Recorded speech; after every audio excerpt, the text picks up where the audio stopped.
We will hear argument first this term in Case 23-191, Williams versus Fitzgerald. Mr. Unikowski. Mr. Chief Justice, and may it please the Court. Patsy and Felder control this case. In Patsy, this Court held that a failure to exhaust was not a defense to liability under Section 1983. In this case, however, the Supreme Court of Alabama dismissed petitioners' claims because petitioners failed to exhaust, contradicting Patsy's holding. Felder confirms that Patsy applies in state court. This Court reasoned that the dominant characteristic of a civil rights claim is that it's judicially enforceable in the first instance, and that characteristic does not vary depending on whether the suit is filed in federal or state court. The same reasoning applies to this case. Respondent characterizes Alabama's statute as a neutral procedural rule, but there's nothing neutral about it. A claimant has to seek relief from the Secretary before suing the Secretary. The Secretary never has to seek relief from the claimant for anything and never has any reason to exhaust any remedy. Respondent also emphasizes that Alabama's law is jurisdictional, but this Court has held that a state cannot avoid preemption by defining the jurisdiction of state courts to exclude cases in which the defendant asserts an affirmative defense that this Court has held is not available, and that's exactly what happened in this case. Finally, and at a minimum, the Alabama statute is preempted as applied to this case, in which the Alabama Supreme Court reached the Kafkaesque conclusion that petitioners could not challenge their inability to exhaust precisely because of their inability to exhaust. I welcome the Court's questions. Mr. Unikowski, would you have the same objection if Alabama required these claims to be made in a lower state court?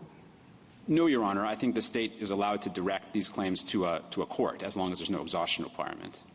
Well, what's the difference? And if it's if let's say, and I'm just speculating, that it required that it goes to something the equivalent of a municipal court before it goes to its trial court. How is that different from going to an agency? Isn't it a similar exhaustion problem? I don't think so. When I think of an exhaustion requirement, I think of a requirement to seek relief from the very person you're planning to sue before suing that person. So that's how Alabama's system works. You have to seek relief from the Secretary. You file a claim with an examiner who reports to the Secretary. You appeal to an appeals tribunal, which also reports to the Secretary. So you're seeking relief from the very entity that you're ultimately going to sue. And that's the defect the Court identified in the Felder case. I viewed it as different as the state setting up its judicial system to direct parties to a third-party neutral. What if instead of the requirement you're complaining, the exhaustion requirement, what if the requirement were simply that parties had to go through a mediation process?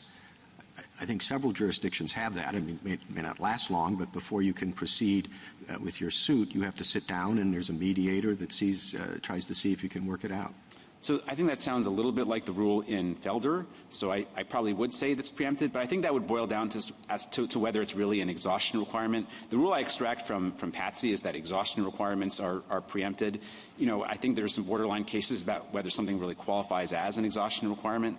I think that question is not presented here because it pretty clearly is a requirement of that nature. Well, I would have thought that your complaint is focusing on the sort of delay, which is what the exhaustion requirement simply imposes. And if it's simply you've got to try mediation for a while, I don't know why you would say that's also objectionable. Well, I think it would depend on exactly what the nuts and bolts of the requirements are. I mean, if you have to present some version of a notice of claim to the state agency and then go through a mediation process, I might say that looks like the notice of claim requirement in Wisconsin. If you can sue right away and then the court just sends the parties off to mediation while the claim is pending, that doesn't sound like an exhaustion requirement at all. It is judicially enforceable in the first instance, and then the court is just applying a particular procedure to try to encourage a settlement. So I think it would depend on how the mediation rule worked. Mr. Unikowski, when did the state statute of limitations start running, or has it? So I think that's an unresolved question, whether it be told or not. I think there is some risk that it wouldn't be told. The state might say that, it expired before you got the chance to exhaust because that would be the rule in federal court. But I don't think that the lower courts decided whether there would be tolling during the exhaustion process. Has it expired for federal purposes? If your clients were to file in federal court? No, I don't think we're seeking forward-looking relief, injunctive relief. So we're saying there's a continuing harm. So no, I think we could still file our lawsuit in federal court. And just out of curiosity, why didn't you file a lawsuit in federal court? Why did you go to state? I think we felt the state court was best positioned to enter an injunction against the state agency. The state courts hear the overwhelming majority of unemployment insurance claims. We just felt the state court would be in the best position to enter and administer an injunction. So that's why we went to state court. I'm very confused by this system. First of all, I'm not sure what the exhaustion is. Is it just merely of the claim for benefits? Or do you also have to, it's the way I read the lower court's decision, Supreme Court decision, which is you have to exhaust your due process claim before the agency as well. Right. So they said both things, not just that you have to exhaust trying to get your remedies, but you have to go to the very agency you're accusing of a due process violation to cure it, correct? Correct. That was the holding as a matter of state law. We argued below that you had to exhaust your claim for benefits, but not the claim that the agency was too slow. But we lost as a matter of state law on that issue. All right. Just so I'm clear in my own mind, I think what Justice Barrett was getting at, and I'm not sure I understand this completely, how this would work. Can you go to state court? You can't go to federal court to claim a due process violation until you've been denied the process, correct? That's correct. So do you really have a workable alternative to go to federal court as opposed to state court? You have to file with the state to claim the benefits to start with, correct? Correct. And so you have to be there. So how and when can you go to federal court? Well, that's what I don't understand from the other side, but do you understand it? I think you can go to federal court at any time, and your claim might lose on the merits if you haven't tried out the process from the state court, but you can still go. It's just the ground for dismissal wouldn't be a lack of exhaustion. It might be a lack of rightness, perhaps, though? Right. In principle, a federal court could dismiss for lack of rightness, yes, but it just wouldn't be an exhaustion dismissal. So you're really stuck in a state process with a loop that you can't get out of. Well, our view is that if we went to federal court in this case, the federal court would not dismiss for lack of exhaustion under Patsy, and it would entertain our due process claims on the merits. Did you try a futility exception argument? I don't think we made that argument below. Do you have any reason to believe that Alabama doesn't recognize a futility exception requirement? Well, I mean, we argued below that it would be absurd. In our brief, we argued it would be absurd. You argue it would be absurd and Catch-22 and right. Heller was trotted out, and we hear that from time to time. But that's what a futility exception exists to address. And I'm just curious whether you know whether Alabama law permits a futility argument. And you're saying, as I understand it, that none was attempted here in any event. So I don't know the answer to the question. Alabama does say this is a jurisdictional limitation, which implies to me that there aren't equitable exceptions like futility, but I'm not sure. You don't know? I don't know. Okay. And then if one were challenging a benefits decision by the federal government, there's almost assuredly going to be an exhaustion requirement, Social Security, disability benefits, or whatever, in federal court. And I'm just curious of what you might say about the incongruity of refusing to allow a state to have a similar exhaustion requirement that the federal government imposes on Americans. Well, I don't think it's incongruous at all, because I think the practical effect of our rule is that most claims would be dismissed in state court if you're just seeking benefits for lack of merit because you've gotten enough process. In other words, if you just file a claim in the state agency saying I want benefits, and then you get a bad decision from the hearing examiner, and then you just go straight to federal court and say, well, that was a due process violation. I didn't get a good hearing for the examiner. You would lose in federal court. The federal court would say there's no due process violation. You have plenty of process in the state court. I understand that. I think we're speaking past each other. So you're saying that Alabama can't have an exhaustion requirement, correct? Only as applied to Section 1983 right. claims. Yeah, right. Okay. But if I were to challenge my federal disability benefit claim, identical claim, just against a different government, here instead of the state, the federal government, you'd almost assuredly have to exhaust your administrative remedies before you could challenge that decision. And I'm just curious how you reconcile that fact with the relief you seek here. So I'm actually not sure that's the case if it's the type of claim we're asserting here. Like, suppose you filed a Social Security claim and it was stuck in the agency for 5, 10, 15 You'd have a futility argument, for sure. Yeah, I think you'd be able to go to federal court. That's right. Right. But otherwise, you'd have to exhaust, right? Right. And that's what I'm getting at. Okay, so in the federal system, you have an exhaustion requirement with a futility exception.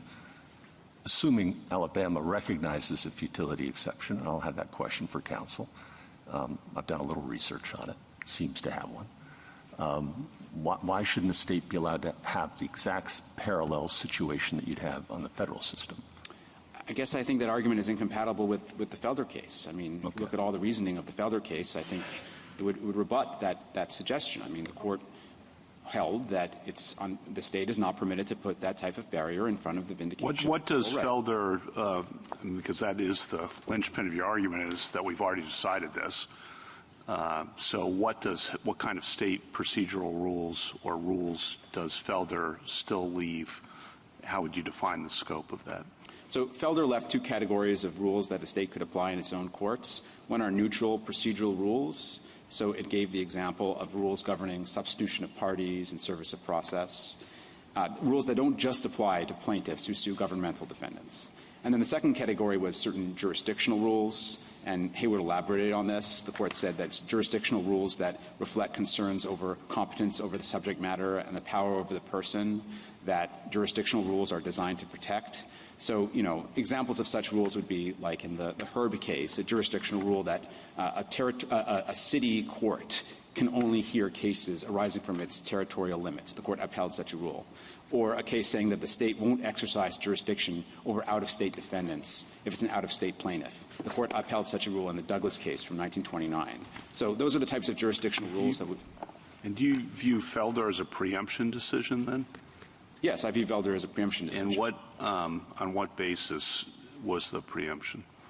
So the court talked about purposes and objectives preemption in its opinion, and we actually have no problem with that. We agree with all of its analysis. I actually think there's a straighter path to the result in Felder. I just think there's a direct conflict, because when the court holds that an affirmative defense is not available, it just means it's not available regardless of whether the adjudicator is a federal or state judge. So I view I view Felder as a direct conflict preemption case. The court did couch it in purposes and objectives language, possibly because in that case it actually wasn't clear whether it was an exhaustion requirement at all. Unlike typical exhaustion requirements, you don't have to wait to the agency to rule. And so one of Wisconsin's arguments in that case was this isn't exhaustion like in Patsy. I think that's why the court walked through all of the reasons that the statute conflicted with, the purpose of Congress. And then it said, well, actually, we think it is an exhaustion requirement. And then Patsy's reasoning just follows. What I guess I'm confused about from your answer to Justice Kavanaugh is how the jurisdictional and neutral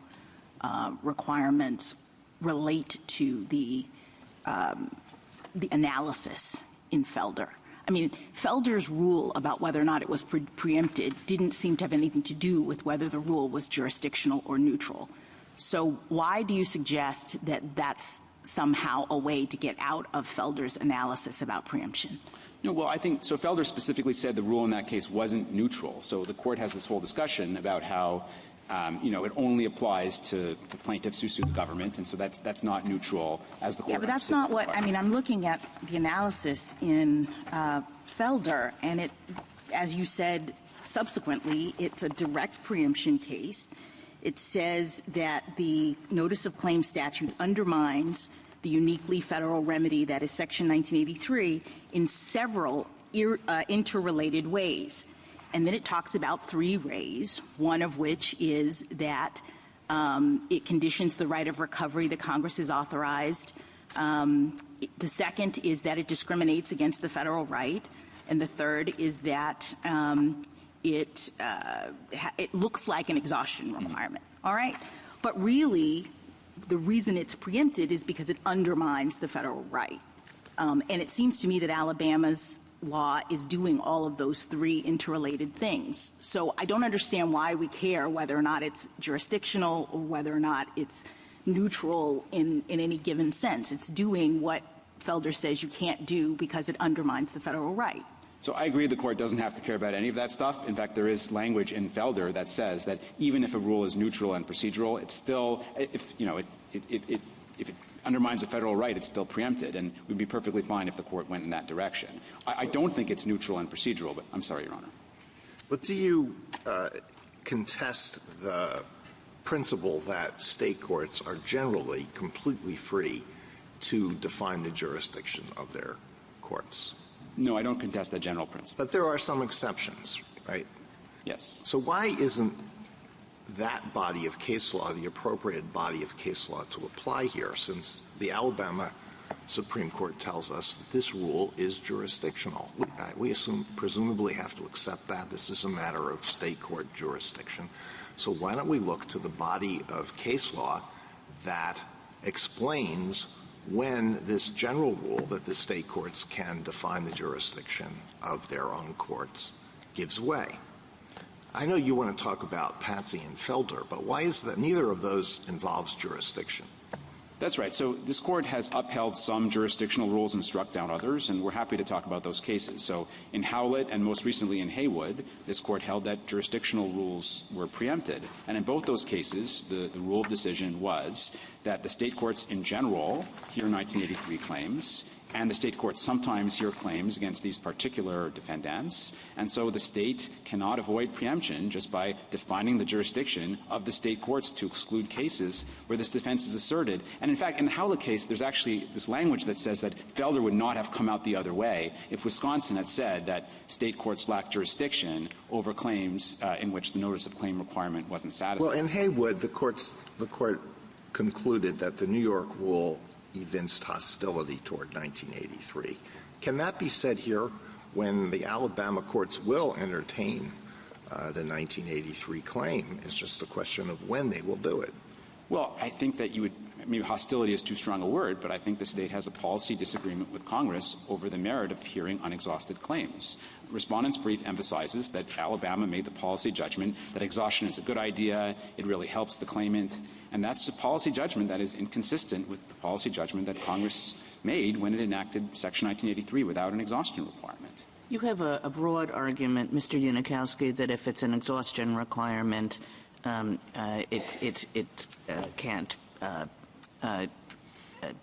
get in the way of a lawsuit. You also have a narrower argument that has to do with this case.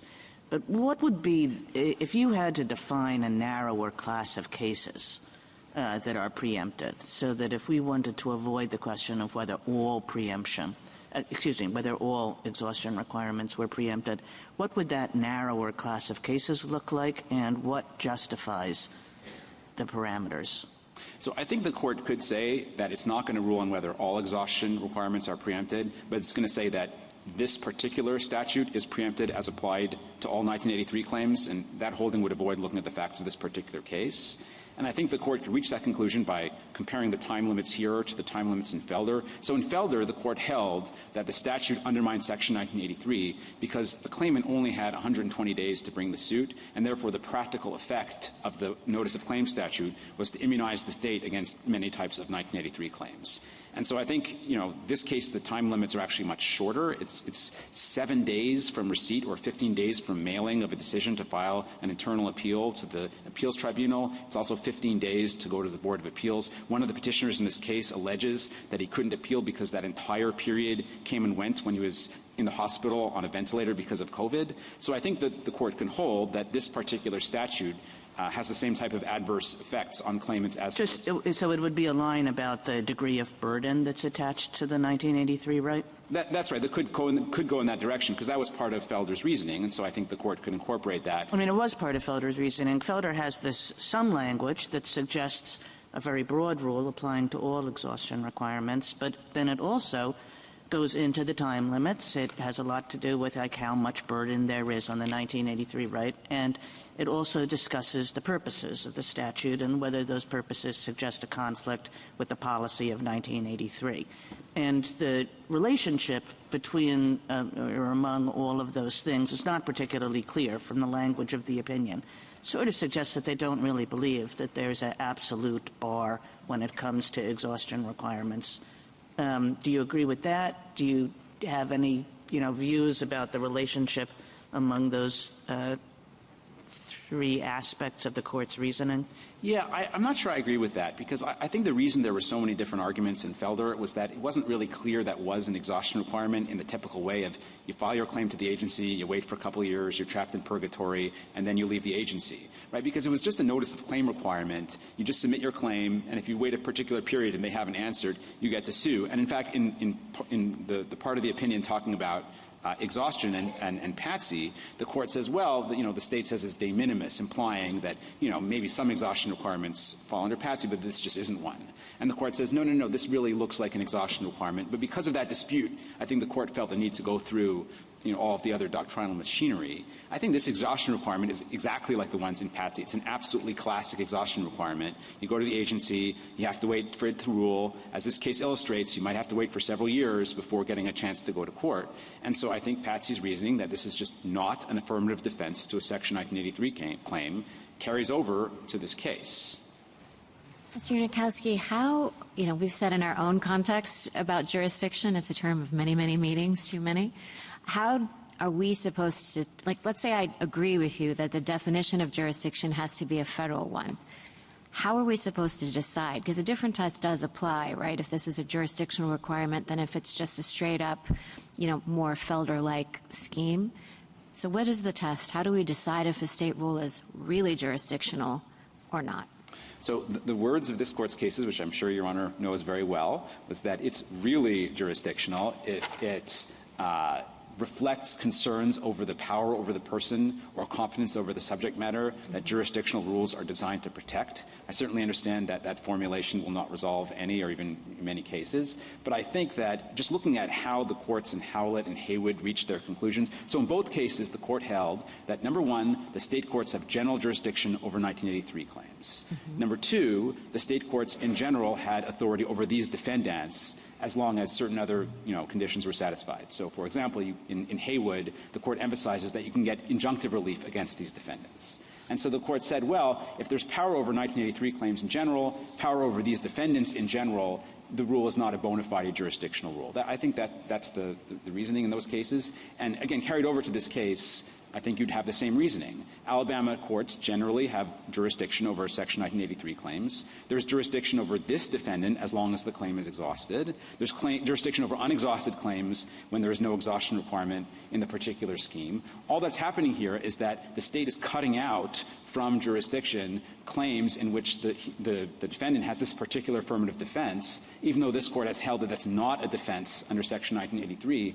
And so I don't think the court really has to elaborate the exact lines here. The lines are a little bit blurry, but I think that, as applied to these particular facts, you can it's like a claims processing rule. Right, exactly. Rule. So, I think there's going to be a lot of borderline cases, but I don't think this is one. And let me just ask you one question about how this scheme works, because I agree it's very odd.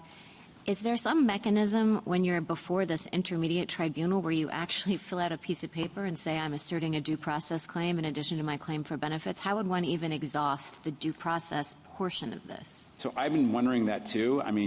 Maybe you can just go back right now to the appeals tribunal and file a 28J letter saying, hey, enough time has passed. There's a due process violation. I don't know if there's any procedural mechanism to do that I'm aware of, but that does seem to be what the state court is requiring here.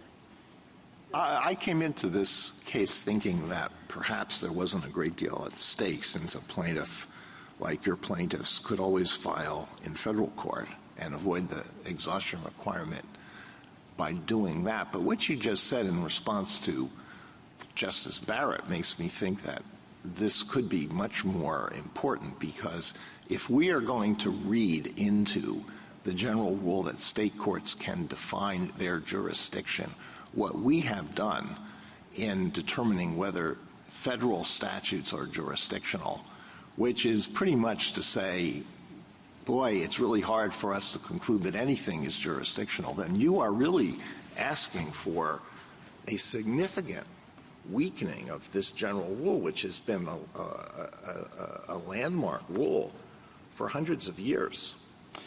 So I'm not sure the court should engage in the sort of statutory interpretation of state statutes that it would engage in for federal statutes. That's not the rule we're asking for. All right, we're not quarreling with the state court that as a matter of state law, this is a jurisdictional statute. Okay, fine. Okay? What we're just saying is that not all jurisdictional rules are created alike for purposes of federal law, and that distinction might sort of match the jurisdictional versus claim processing type of distinction that this court has articulated. Okay. And are you saying that, assuming this is a state jurisdictional rule, it cannot or can be preempted? I thought this case was about preemption, not about the characterization of the state law.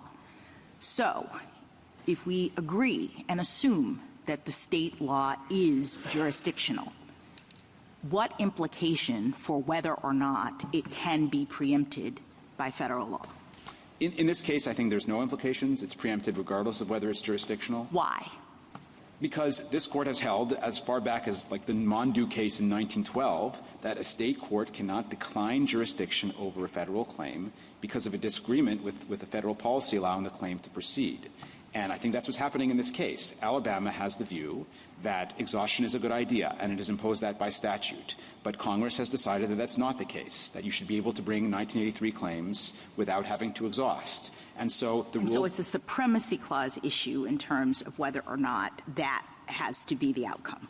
Yeah, I think the rule of decision applied by the state court in this case is inconsistent with the rule of decision that Section 1983 requires the state court to adopt. So I think there's just direct preemption in that way. We're not disagreeing with the purposes and objectives analysis in Felder. We agree with that too, but I think there's an even more straightforward way to get to the same outcome.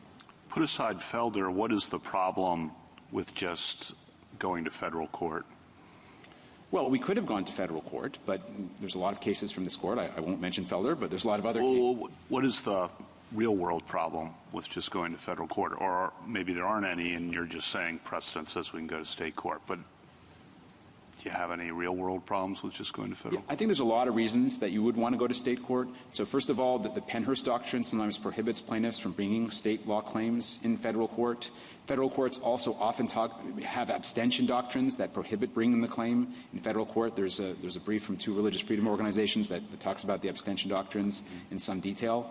Also, there's practical concerns, like in some cases, lawyers would just be more familiar with the local state court. The vast majority of unemployment insurance litigation in Alabama happens in state court. And so if a lawyer may be more familiar with that tribunal, they may spend their entire career practicing in state court. And if they have a civil rights claim from a claimant, then it makes sense for them to go to state court. And you mentioned this earlier, but a procedural due process claim usually requires that you go through the state processes first. Maybe that's how this case got on the wrong track. Do you agree with that? In general, yes. I think that if you went to federal court and asserted your due process claim without exhausting, you'd usually lose, except in an unusual case like this where you're actually challenging the inability to exhaust. Thank you, counsel. I want to make sure I have your complete answer to the line of questioning I understood Justice Kagan to be pursuing. And I think why you called this Kafkaesque, which is because you're being told you have to go to the state. Your claim is the state doesn't handle these things in a timely fashion. They lose the papers. You can't answer the phone. So why send them back? If you have to go back there, that's your whole point is you can't go back there because they do that's what you're challenging. And I just want to make sure if you had the most efficient state procedure imaginable, they answer the phone on the first ring and they quickly give you a decision. Would your argument be the same, that it doesn't matter? It would be the same. We would definitely lose in that scenario, but it would be the same argument that you wouldn't have to exhaust. So if such a claim was filed... you would lose? In other words... On the merits we would lose.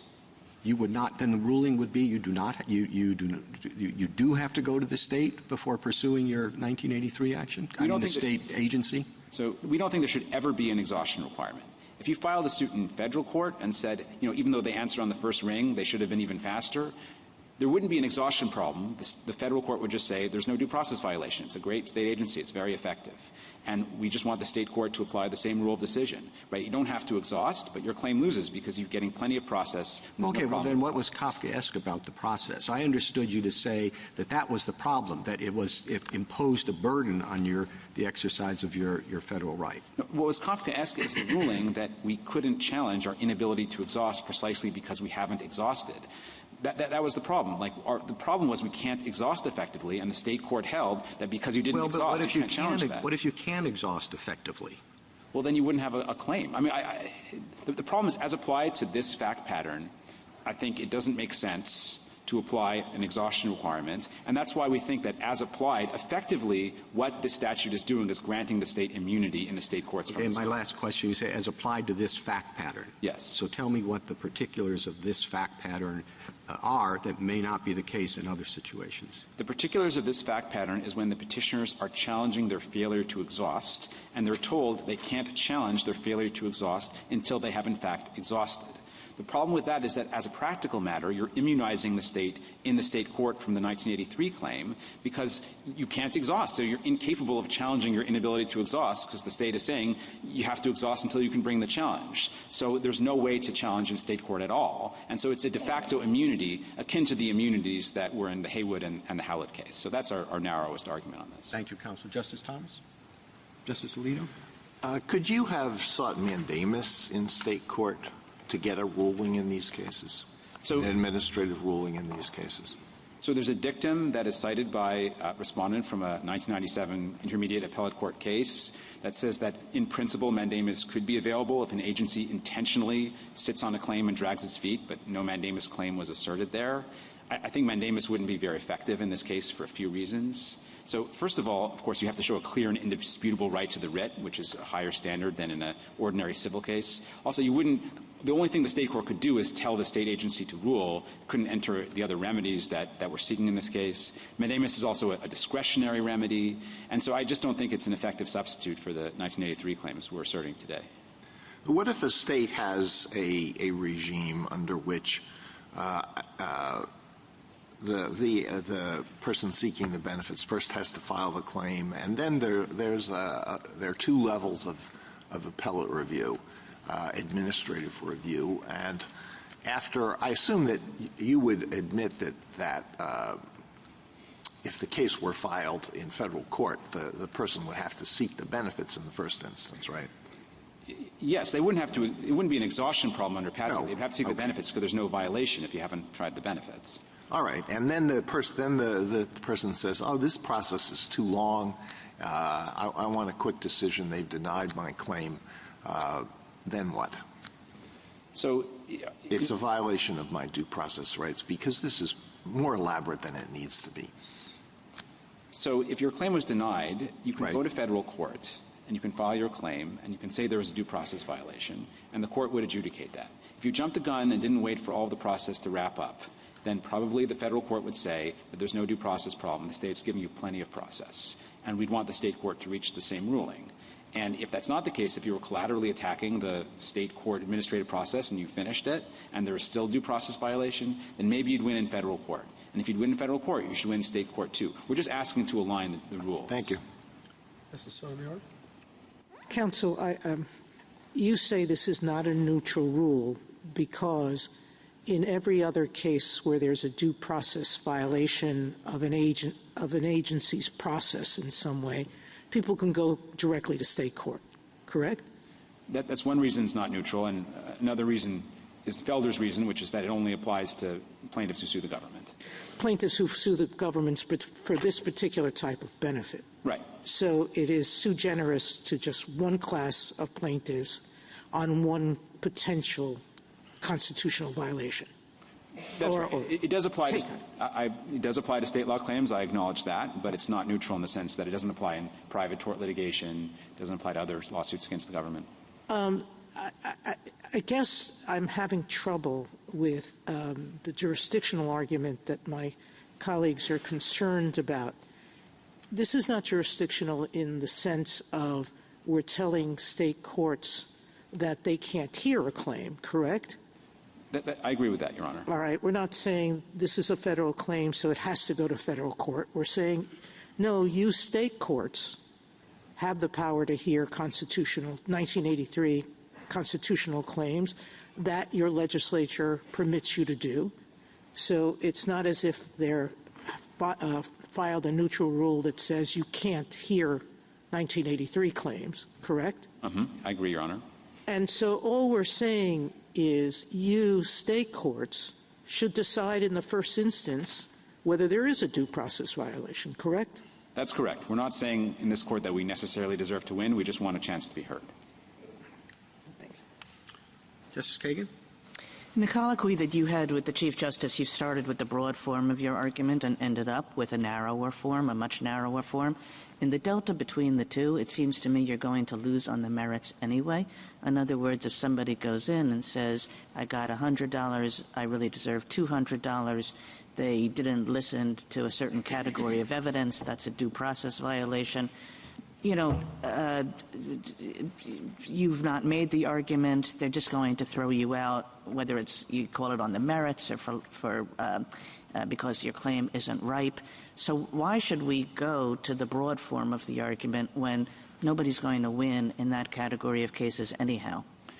I guess I just think that's the cleanest reading of Felder. I mean, Felder has lots of different rationales, and I think all of those rationales apply to exhaustion requirements in general, or even more narrowly, all of those rationales apply to this statute whenever it's applied. So the court could go narrow. I just don't see a way of distinguishing Felder from any other case in which the exhaustion requirement is invoked. But, you know, if the court rules in our favor narrowly, obviously that's fine from our perspective. Thank you. Justice Gorsuch? This new narrow theory, what exactly does it encompass? What class of cases? So the narrowest argument that I've articulated is when there's a de facto immunity from the application of the rule, then there's a preemption problem. When it's impossible to exhaust, is that another way of saying it? Well, when the very thing you're challenging is your failure to exhaust, then the state can't say you failed to exhaust, because once you've exhausted, then your claim goes away because you've exhausted. It becomes moot at that point. So essentially, you're immunizing the state from these claims that there's a due process violation in connection with the exhaustion procedure. I'm not sure I've got it, but let me try. That it's impossible to bring your claim. Yeah, I think applying this rule, it's impossible to challenge the exhaustion requirement in state court. Yes. Okay. And what if it's not impossible here because of mandamus, because you might have a futility argument? We just don't know. Then what? So I don't think Respondent has argued in favor of futility argument. Well, I think all of this is kind of new, to be honest with you, this narrow theory. I'd read your brief as pressing the broad theory, but here we are. Let's say we just don't know whether it is truly impossible here. What do we do then? Well, even if it's not truly... Putting aside your broad theory. No, I understand, Your Honor. Even if it's not truly impossible, I still think that at least it puts a significant condition in front of the vindication of the claim that's no less significant than the condition in the Felder case. What if they're the same sorts of conditions that exist in the federal administrative realm when we were dealing with a federal benefit and an agency doesn't rule? I'd make a futility argument and I'd maybe mandamus the agency. I guess I think Section 1983 is a special statute. This court held, Patsy, that there's no exhaustion requirement. There's immediate access to a judicial forum. So I just think that's different from the mine run case in which you're challenging a decision from the Social Security Agency. Thank you. Justice Kavanaugh? Justice Barrett? I just want to clarify your answer to Justice Gorsuch. He asked you to stick to the narrow theory, but to answer you reverted to the broad one, that Patsy just precludes exhaustion requirements generally. If we do not agree with your reading of Patsy, can you try one more time to articulate that narrow theory that doesn't rely on Patsy? Sure. I would say that there is a significant barrier to the vindication of a claim challenging the inability to exhaust a remedy when the court holds that you have to exhaust a remedy in order to bring that claim. I mean, what we're trying to do is get the state agency to give us hearings and give us adequate notice. And what the state court said is that because you didn't exhaust those remedies, precisely because we didn't get the hearing and the notice, you can't bring your claim. So even if Justice Gorsuch is correct that there's some theoretical way with mandamus, which we don't think this is an adequate substitute of bringing the claim, I mean, there's still a very significant barrier, which is to the bringing of the claim. So, you know, that does place the type of barrier that I think would conflict with Congress's objectives when it enacted Section 1983. Okay, thanks. Justice Jackson? Thank you, counsel. Mr. LaCour? Mr. Chief Justice, and may it please the Court. This Court finds historic state powers to be preempted only when the text of federal law makes that result clear. Nothing in 42 U.S.C. Section 1983 makes clear that it was meant to preempt neutral jurisdictional rules like the one at issue here. Petitioners' reliance on Patsy ignores the key difference between exhaustion rules created by Congress and exhaustion doctrines crafted by courts. The former may preempt, but the latter do not. They are judge-made timing rules, like ripeness and abstention. They do not add elements to a federal right, but merely determine when a federal court is going to hear it. This court's ripeness and abstention holdings do not apply to state courts, nor does its determination that federal courts generally should not send 1983 plaintiffs to the states. Precedent confirms that 1983 does not contain a categorical no exhaustion element.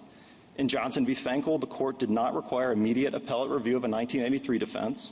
In Ohio Civil Rights Commission v. Dayton Christian Schools from 1986, this court applied younger abstention to force a 1983 plaintiff back into state agency proceedings. These decisions show that deferring consideration of a federal right does not necessarily alter or defeat it. Thus, while some notice of claims rules, like the one in Felder, are preempted as obstacles to adjudication and liability, agency review is typically a means of adjudication and does not inherently conflict with 1983's remedial purpose. But even if immediate judicial consideration were an unwritten element of 1983, neutral jurisdictional rules like Alabama's are still a valid excuse for declining jurisdiction. Reading 1983 to preempt such laws would raise serious constitutional questions that are best avoided. I welcome the court's questions. Well, Mr. Unikowski's argument, as I understand it, is that the exhaustion rules in Alabama makes it impossible for him to pursue the due process claims that he has under 1983. So would you respond to that? Yes, Your Honor. 2 points. One, as Justice Gorsuch was alluding to, that is a new argument that was not presented to the Alabama Supreme Court. It was not passed upon by the Alabama Supreme Court. It's not in the cert petition, and it's not properly before this court. Their only argument is that even the most perfect agency adjudication, if it has an exhaustion rule, is preempted. And we think that, as Justice Kagan was alluding to with Felder, that rule has already been rejected by this court. But looking at this as-applied challenge to Alabama's law, we don't think that it is the case that it functions as an immunity. Mandamus is still available. There is still the potential for a futility argument, one that was not raised below. And so it's simply not the case that it is impossible to get an adjudication here. I'm not sure how it is possible, given that, as I read the court's decision below, you have to bring the due process argument to the agency, and I don't see any procedure to do that within the agency. There's there's no mandamus within the agency. I don't know how the mandamus court would have jurisdiction because it requires exhaustion. So you're in a loop that I'm not sure how this claimant gets out of. Your Honor, I don't think mandamus would require exhaustion. The point of mandamus would be to break the sort of log jam that plaintiffs are complaining about here, but they didn't take advantage of mandamus. Alabama ruled very broadly. It didn't say that Mr. Williams, for example, who had a final judgment that he was attacking, had a claim that could be heard in court, and you seem to concede in your briefs that he did. He got his claim thrown out because he didn't file the notice of claim. Then he brought a due process argument saying that the notice he received was inadequate or the time limits were not proper under due process. And the Alabama court dismissed his action as unexhausted. That sounds to me as if the due process claim has to be exhausted within the agency. Well, Your Honor, if he had exhausted it and it was final, he had the ability to file a direct appeal to the circuit court. He did. No, Your Honor. He did. The court did what it did, and all of a sudden he goes up to the Alabama Supreme Court and dismisses it as unexhausted. Your Honor, I think it's important to remember how this was actually litigated before the state courts. Their primary argument, if you go back to their briefs before the state courts, was that this exhaustion requirement didn't apply to sort of procedural challenges whatsoever. There was no 1983 Please just tell claim. me what form, where is it in this process that tells litigants, if we're not acting, you can go to the appeals council and file something and get them to order the agency to do something. And then if the agency doesn't do it, maybe you've exhausted and you have a futility argument to go see mandamus or to go do something in state court. This is a Kafkaesque type of process that's going on here. I don't think so. Alabama case law makes clear that mandamus is available and that you may be able to raise futility It's arguments. discretionary mandamus, isn't it? Correct, but we presume that state courts are going to follow the federal I actually Constitution. don't know how mandamus operates with respect to the exhaustion requirement. Well, and that just points out the waiver problems that I was addressing earlier. None of this was briefed up below. None of this was argued in the blue brief either. And so what we are dealing with here is this categorical rule, and we don't think that even Patsy supports this categorical General, on that question, you started today, but with the text of federal law does not preempt. And that's a fair argument and a good argument. It's just the argument that was in the dissent in Felder. Justice O'Connor made exactly those same points, but it was a dissent in Felder, and in the majority in Felder, it made clear that the exhaustion requirement by Wisconsin's law was problematic. It said it doesn't involve lengthy or expensive administrative proceedings, but it forces injured persons to seek satisfaction from those alleged to have caused the injury in the first place. Such a dispute resolution system may have much to commend it, but that is a judgment the current Congress must make. In other words, the language in Felder does seem, contra Justice O'Connor's dissent, the language in the majority in Felder does seem to suggest that exhaustion requirements generally, and we can talk about how to define those, but generally are preempted even though there's no text. A few things on that point, Your Honor. First is Felder did not just say Patsy ruled and then in a two-page opinion end the case. There was a detailed, nearly 15-page preemption analysis there. And the court made clear there were really two key problems with the Wisconsin law. One was that in purpose and effect it minimized liability. And so there's your clear conflict. You have a federal law designed to impose liability and a state law designed to minimize it. I think that is the through line from Felder to Howlett to Haywood, is those are immunity laws. Then second, the court said that the law in Wisconsin frequently and predictably defeated the 1983 claim. Now, defeat means that you're going to exercise jurisdiction over it and then dismiss it with prejudice because it is an affirmative defense that the defendants were handed by Wisconsin, and that did result in dismissals with prejudice. A jurisdiction, like the law at issue in Alabama, jurisdiction is not an affirmative defense. You would never say that an amount of controversy requirement is an affirmative defense, and it doesn't defeat the right. It simply says we're not going to consider it. And so there's no way for Alabama to alter the 1983 right by merely defining jurisdiction over it. Counsel, I appreciate that summary of what Felder said, but in the section on page 141 where it talks about what it means to undermine for preemption purposes, it first of all has three things, not just two, and the three things aren't just minimizing liability and defeating the 1983 claim. It says it conditions the right of recovery that Congress has authorized and does so for a reason manifestly inconsistent with the purposes of the federal statute. So that's one thing. And I appreciate that it to minimize government liability, but the point is that it's inconsistent with the purposes of the federal statute.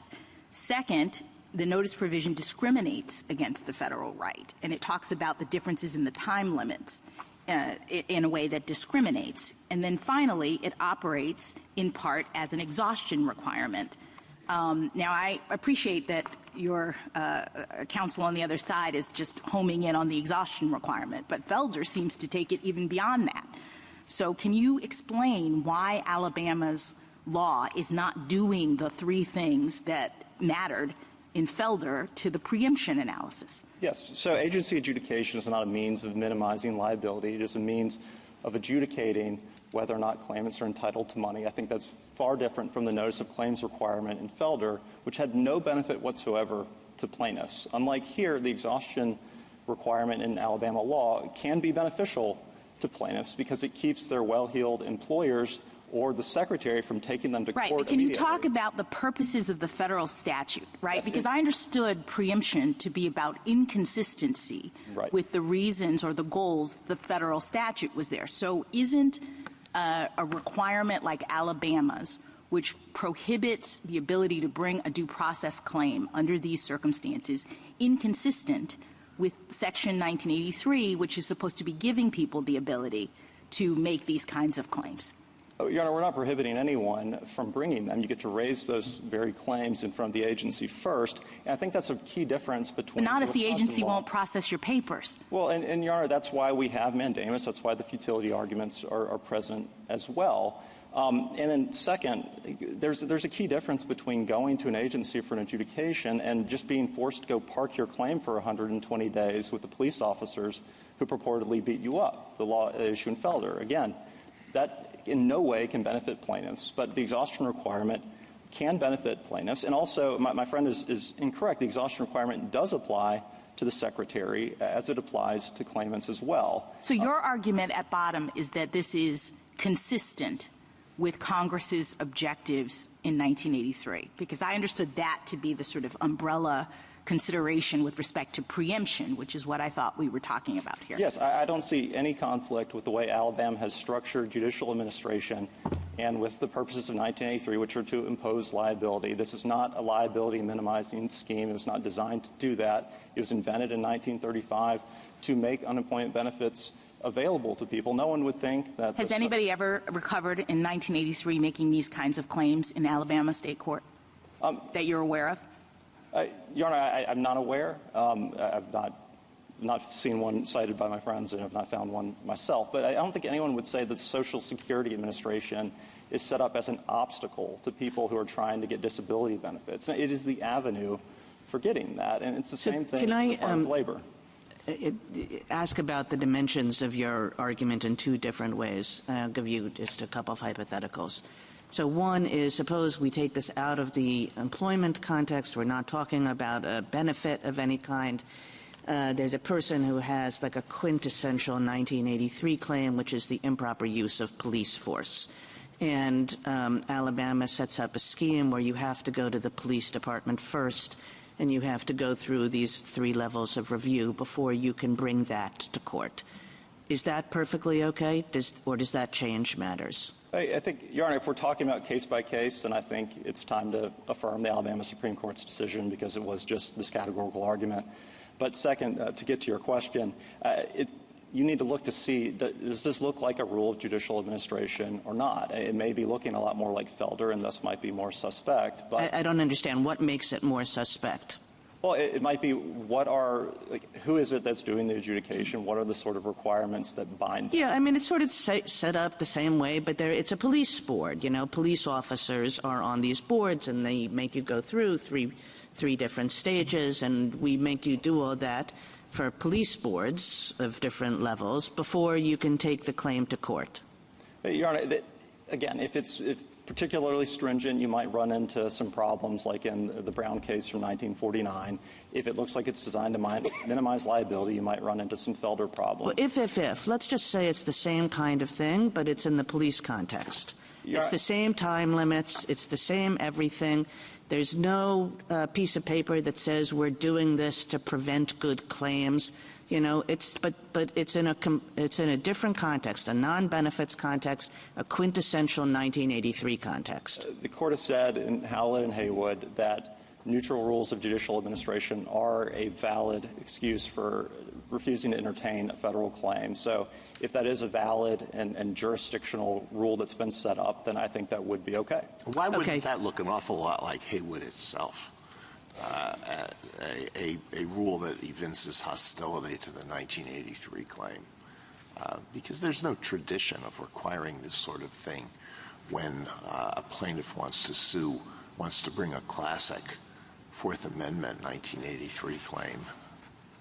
Well, I think that history could factor in, but at the same time in Haywood, there was no way to get into state court whatsoever. I took it in Justice Kagan's hypothetical that you would get to court eventually to raise your claim. And this court has said, I think this court's rulings show that merely deferring consideration of a claim is very different than defeating it. So look at Johnson v. Fenkel, where you had a 1983 defense of qualified immunity that was denied at summary judgment stage in the Idaho trial court. And they wanted to take that up immediately to the Idaho Supreme Court, and were not able to do so. And 1983 did not give them some right of interlocutory appeal. And I think that's essentially what petitioners are asking for here, is a right of interlocutory appeal. I don't want to derail. Justice Kagan, I think, had a number of hypotheticals, but So I don't want to interrupt that. But then eventually I do want to ask you about Mr. Unikowski's narrow argument. Did you want to? It doesn't matter which way we do it.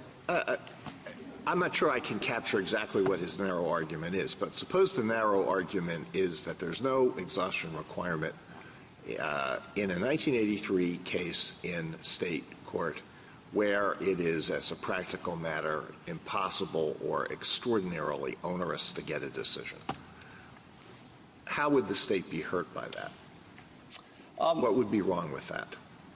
I think there might still be some sovereignty interest if you're going to be reading the statute to require state courts to exercise jurisdiction that the state has never given them jurisdiction to exercise. And that's why the court has been careful, even in Haywood, to say that these neutral and truly jurisdictional rules are a valid excuse for declining jurisdiction. That's the nature of any jurisdictional rule that's going to keep some cases out of court, so that can't be the test. But couldn't it be, though, that in some of those cases, at least, where it's truly impossible and it really is a catch-22, that is evincing hostility to the plaintiff's claims, and a Felder argument might be made there? Absolutely, or even a Haywood argument. Or even a Haywood argument.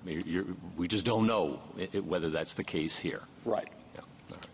How about if, in Felder there is a lot of talk about the time limits. Here the time limits are even more stringent than they were in Felder. Suppose we make them even more stringent still, and let's add another bunch of things. Let's say that instead of 3 levels of review, there are 5 levels of review. Let's say between each level you have to proceed within 5 days, and then you have to bring your court claim at the very end within 5 days. Let's say we have empirical evidence that suggests that because the state administrative process is very slow, it takes an average of 10 years to actually get to court. At that point, can we say that this is so onerous a process that it has to be in conflict with 1983? Your Honor, that sounds like it could fall under Haywood and potentially be in conflict with 1983 under a Haywood theory, even if it is a truly jurisdictional rule that starts to look like an evasion rather than something that's really about the competence over the subject matter. But here, this truly is about competence over the subject matter. You have an expert agency. Like, since these claims existed for the first time in 1935, they've always been adjudicated in the first instance by these hearing officers. They have expertise when it comes to hearing these types of claims because they hear thousands or hundreds of thousands a year. They're applying the statutes and regs again and again.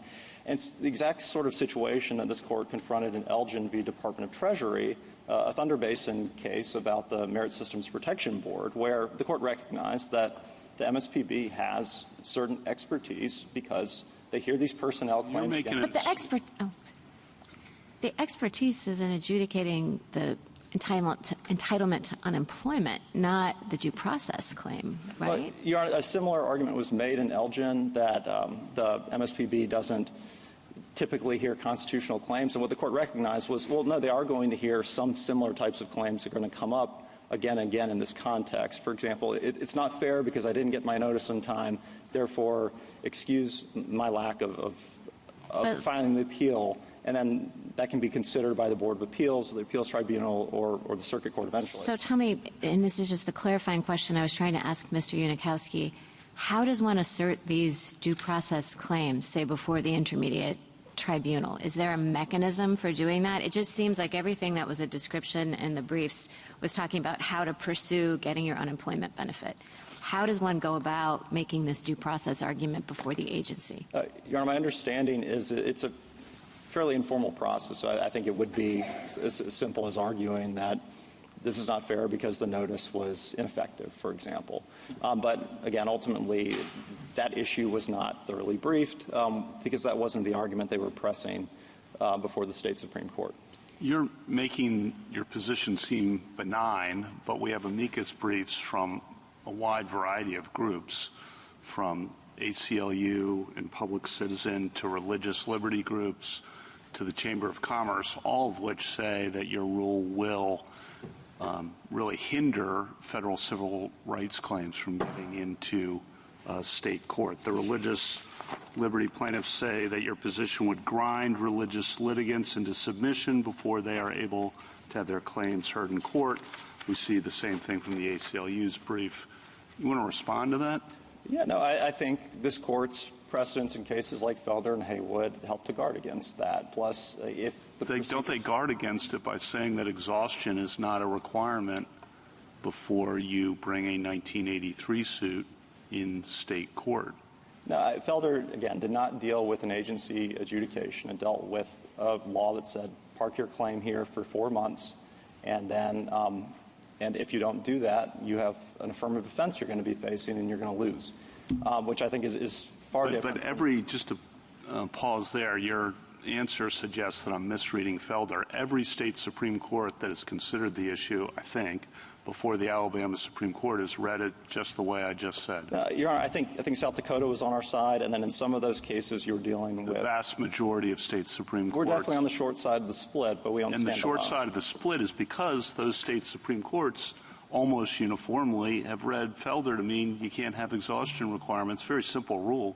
You can't have exhaustion requirements for 1983 in federal or state court. And you have a good argument to the contrary. The problem is it's in the O'Connor dissent, not in the majority in Felder. Your Honor, I think you have to read those statements from Felder in their context. I mean, of course, opinions are not statutes, but if they were, I'd invoke the presumption against superfluity. There's a lot more in Felder to suggest that what was really the problem was that it was trying to minimize liability, and there the conflict couldn't be clear with 1983.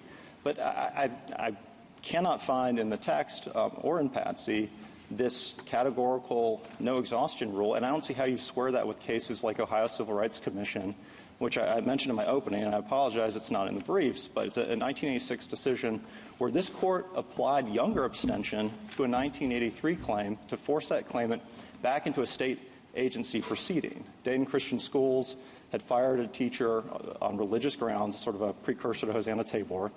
The teacher went to the Civil Rights Commission and said this was based on sex, and the commission opened an investigation. That 1983 plaintiff went to federal court and said, we have a free exercise right to be free from these state proceedings altogether. And an opinion by then Justice Rehnquist, the court said, no, take it up in the state agency, which again shows that deferring consideration does not defeat. And it also suggests that my friend's position would lead to very strange outcomes where a federal court in Ohio did not have to hear that particular 1983 claim, but a state court would have to, and that just simply doesn't add up. And I think that gets to the other point. Just one more. You've invoked federalism and respect for states, but I think the practical effect of your rule, if we were to adopt it, would be everyone or most people would go more quickly to federal court and haul the state before federal court. The irony of that.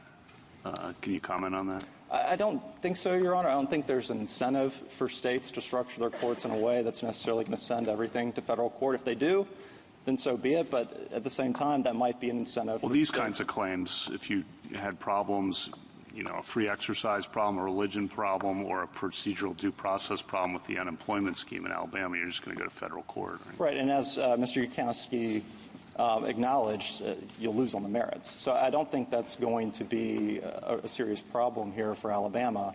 That's the point of suppressing the federal right in state court, isn't it?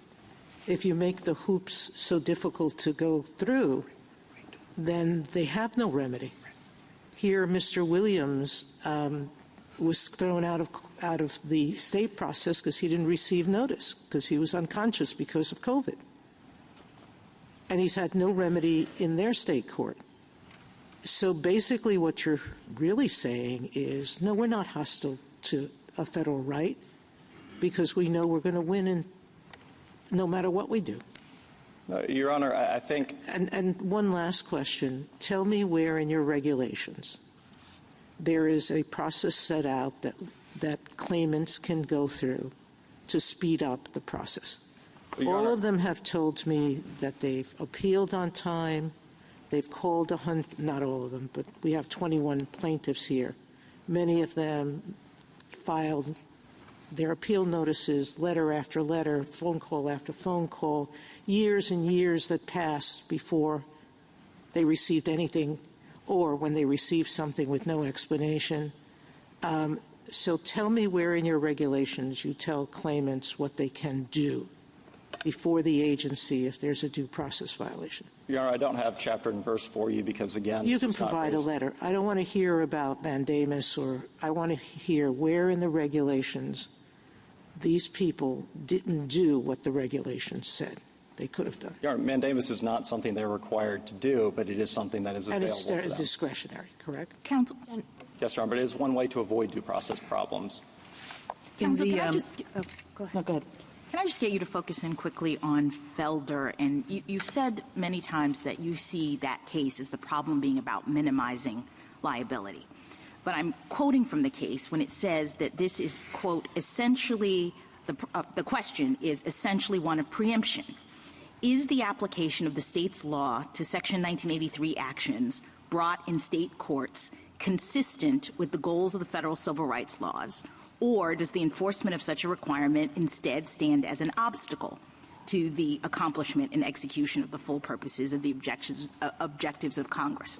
I thought we were thinking about, is it an obstacle? Is it consistent? And what I'm worried about is that if we start moving away from that conception of what it means to be preempted, that same kind of thought process and doctrine is used in other laws, not just 1983. For example, we have the Federal Arbitration Act, which has a preemption standard that is almost identical to what Felder just said about whether or not it's consistent. And we've repeatedly said that state laws that do things like, related to contracts, et cetera, are preempted by the FAA for the very same reasons. So can you help us not to be concerned about shifting the standard of what it means to preempt and the way in which that might actually implicate other preemption doctrines in other laws? Your Honor, I think the real concern would be adopting the view of preemption from my friend, which doesn't really seem to line up with the more disciplined and text-based approach that this court traditionally takes. No, we can let's say we reject saying there's something about Felder that is focused on exhaustion. I'm looking at Felder as a preemption case that has a standard that talks about the inconsistency with the purposes of the federal statute. Mm-hmm. Is it an obstacle to the accomplishment and execution? And I got to tell you, in the Concepcion case, in AT&T versus Mobility, that exact same concept is governing what the court is doing with respect to preemption. So if we move from that, if we're focused more on minimizing liability or whatever else you say you think Felder means, I'm worried that that's going to bleed over into these other kinds of preemption areas. Your Honor, what I'd say to that is, why was the law an obstacle? And the text answers that question. State officials shall be liable. What's the state law do? Minimizes liability. So there is your text-based preemption problem right there on the face of the statute. It's not in the text of the statute. Minimizing liability is not in... Correct, but the law at issue there was part of a broader liability scheme. The Felder Court recognized this. That was enacted after Wisconsin had done away with judicial immunity. The Wisconsin Supreme Court had done away with judicial immunity, and so this new immunity statute was enacted that had damages caps and also had this notice of claims requirement. Wisconsin extolled this as a way to minimize liability, so there wasn't really a question as to what the law was doing. But that plaintiffs here could have brought suit immediately in federal court, is that right?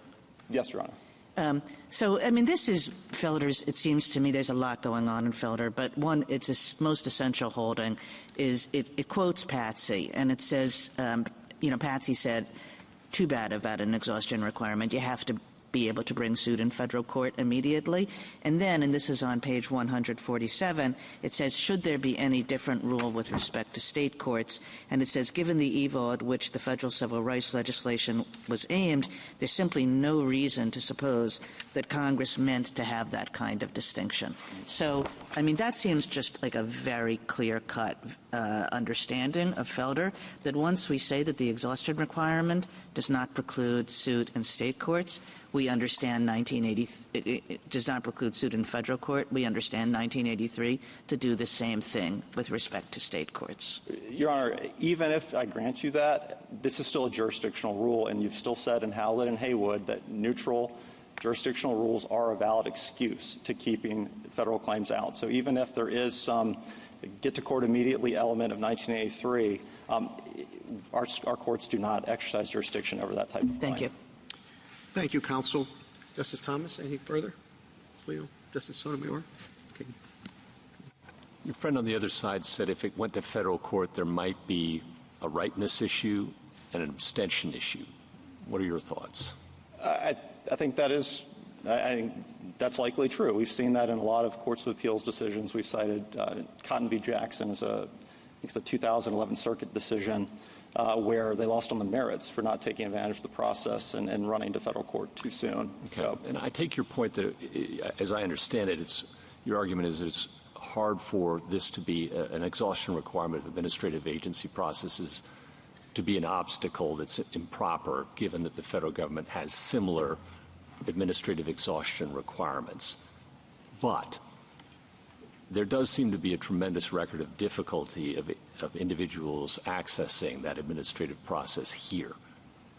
What assurance do you have, or can you give us, that the state is addressing these claims in a proper and timely manner? yes, Your Honor, 2 points. The reason we point to the federal analog is to show that this really does concern competence over the subject matter, like the court has discussed in Howlett and Haywood. And then as to assurances that the state is taking this seriously, this is obviously outside of the record because we're the motion to dismiss stage, but we have tripled the number of hearing officers we had from 8 to 25, and we have greatly reduced the backlog. I think in January of 2022, that backlog of people who had waited at least 21 days for a hearing was up to over 131,000. Today it's down to about 7,410, and we anticipate clearing that backlog by the end of the year. Was some of that backlog due to COVID or Absolutely, Your Honor. I think 1 million additional unemployment claims. And then, of course, when you have COVID, it makes it harder to hire people and makes it harder to retain people, too, during the height of the pandemic. Thank you. Justice Kavanaugh? Justice Barrett? I asked Mr. Unikowski about the state statute of limitations, so I'm going to ask you the same question. When does the state statute of limitations start running on these claims? And to clarify, my concern is if somehow the state statute of limitations is running, because the due process violation has already begun in the agency, is it the case that that statute of limitations might run in state for purposes of state court before they can even get there? Your Honor, of course, this hasn't been briefed. I don't think that would be an issue because the due process violation isn't complete until the process has run out. So I think, and certainly if they were to appeal out of the agency proceeding directly to the circuit court, there wouldn't be any statute of limitations problem in that situation either. Okay, my other question is, so a couple times in your brief, you called the agency proceeding a proper proceeding for redress under 1983, and you said there's no reason for this court to distinguish between bringing a 1983 claim and something that's called a court versus sending it to an agency. Is that somehow different than the exhaustion requirement? Can you just... I think, Your Honor, our point there is that we think the language suggests that there is a great deal of discretion for the states in terms of structuring their adjudicatory processes. And in this instance, we have the agency first functioning sort of as an adjunct. They compile a useful record that can then go up for the circuit court to review with de novo review. And that's particularly helpful for uncounseled claimants who maybe don't have a lot of means because they just lost their job. They can go through this informal process, have a record. They don't have to go through formal discovery and have a lawyer to have that record when they do get to the circuit court. So is the argument, I guess I'm trying to distinguish between an exhaustion requirement, which is almost kind of like a pregame thing, it's a threshold. And this makes it sound like if you're saying this is part of the 1983 claim itself or part of the adjudication, it's actually not a delay of the 1983 claim, but is your argument instead that this is actually part of adjudicating the constitutional violation? Your Honor, we do think it's advancing the purposes of 1983, which are sort of remedial and ensuring that federal rights are not being violated, but it's not like a 1983 claim inside of the agency. So that's not, okay. I just wanted to make sure I understood your argument. Thank you. Justice Jackson? Thank you, counsel. Thank you. Rebuttal, Mr. Unikowski? Thank you, Your Honor. I just wanted to clarify one answer I gave to Justice Gorsuch about ripeness. I did acknowledge that ripeness is in general a defense that a federal court can vindicate in a Section 1983 case. I wasn't trying to suggest that in this particular case, if we went to federal court, there would be a ripeness defense. I think we've waited long enough and our claim is ripe. So it was more a general point about federal court's powers to dismiss cases.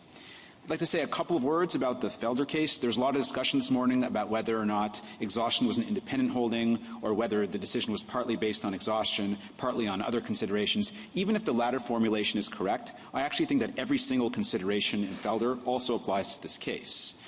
It's true that Felder talked about whether the state was trying to minimize liability, and my colleague said that the agency system in general wasn't trying to minimize liability. I don't think that's the question. I think the question is whether the exhaustion requirement in particular is trying to minimize liability.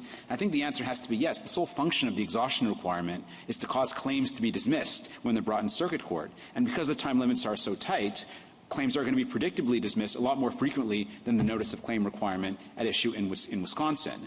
And so in the Felder case. And so ultimately, I think every single consideration in Felder really applies with equal force to this case. So the court doesn't need to parse out which aspects of the holding we're holding and which were alternative holdings, which were dicta, because I think the entire decision applies to this fact pattern. On the question of jurisdictional rules, I think the court would really have to overrule a lot of cases dating back to 1912 to vindicate the argument that this is a jurisdictional argument that can survive preemption. I think it's notable that the amicus brief by several states actually does advocate overruling all these cases back to 1912. Respondent doesn't ask for that, and I think if the court keeps those cases, then the result in this case follows. As far back as 1912, the court said that state court cannot decline jurisdiction based on disagreement with the policy judgment of Congress that a defense is unavailable, and that's simply the principle we're asking to carry forward today. Finally, on this as-applied challenge, I just wanted to point out that in the proceedings below, immediately after asserting our argument based on Patsy, we said it would be absurd to make us wait for years in the administrative process and then bring our claims, which I think is reasonably construed as the same type of as-applied argument we're making this morning. And we did make this argument in the blue brief as well as the yellow brief, so I do think it's teed up for the court's consideration. If there's no further questions, we'd ask the court to reverse. Thank you, counsel. The case is submitted.